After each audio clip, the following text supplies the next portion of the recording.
Karnataka deputy മുഖ്യമന്ത്രി Shri DK Shivakumar പറഞ്ഞ കാര്യം ഗവൺമെൻറ് അന്വേഷിക്കേണ്ടതാണ്. അദ്ദേഹത്തിന് കിട്ടിയ ഒരു വിവരമാണ് അദ്ദേഹം പുറത്തുവിട്ടത്. അതിനെ പരിഹസിക്കുന്നതിന് പകരം ഗവൺമെൻറ് അന്വേഷിക്കണം. അന്വേഷിച്ചിട്ട് വസ്തുതയുണ്ടോ എന്ന് പരിശോധിക്കണം. രാജരാജേശ്വര ക്ഷേത്രത്തിൽ അത് നടക്കില്ല എന്ന് എല്ലാവർക്കും അറിയാം. പക്ഷേ അവിടെ അല്ലാതെ വേറെ എവിടെയെങ്കിലും ഇത്തരം സംഭവങ്ങൾ നടന്നിട്ടുണ്ടോ എന്ന് പരിശോധിക്കാനുള്ള ഉത്തരവാദിത്വം ദേവസ്വം വകുപ്പിനുണ്ട്, സർക്കാരിനുണ്ട്. സർക്കാർ അത് പരിശോധിക്കുകയാണ് വേണ്ടത്. ഇവിടെ വാസ്തവത്തിൽ ഇന്ന് രാജ്യത്ത് നടക്കുന്നത് ഗാന്ധി നിന്ദയാണ്.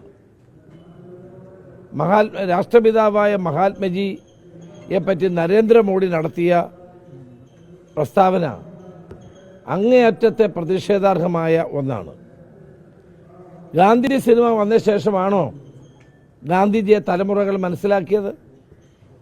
ലോകത്തിൻ്റെ ഏത് സ്ഥലത്ത് ചെന്നാലും അവിടെല്ലാം ഗാന്ധി റോഡുകളും ഗാന്ധിയുടെ പ്രതിമകളും എല്ലാ രാജ്യങ്ങളും നമുക്ക് കാണാം. ലോകത്ത് ഇതുപോലൊരു വ്യക്തിയുടെ പേരിലുള്ള സ്മാരകങ്ങൾ നമുക്ക് ഒരിടത്തും കാണാൻ സാധ്യമല്ല. ഗാന്ധിജിയെ പറ്റി എഴുതിയ പുസ്തകങ്ങൾ ആ ലക്ഷക്കണക്കിന് ആളുകൾ വായിച്ചിട്ടുള്ള പുസ്തകങ്ങളാണ്. കോടിക്കണക്കിന് ആളുകളുടെ കൈകളിലുള്ള പുസ്തകങ്ങളാണ്.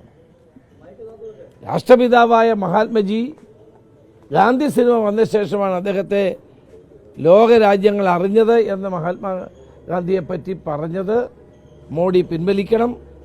അദ്ദേഹം ജനങ്ങളോട് മാപ്പ് പറയുകയാണ് വേണ്ടത്. വാസ്തവത്തിൽ ഇതൊരു ഗാന്ധി നിന്ദയാണ്. ഗോഡ്സെയുടെ പ്രേതം ഇപ്പോഴും അദ്ദേഹത്തെ പിടികൂടിയിരിക്കുന്നു എന്നാണ് മനസ്സിലാക്കാൻ കഴിയുന്നത്.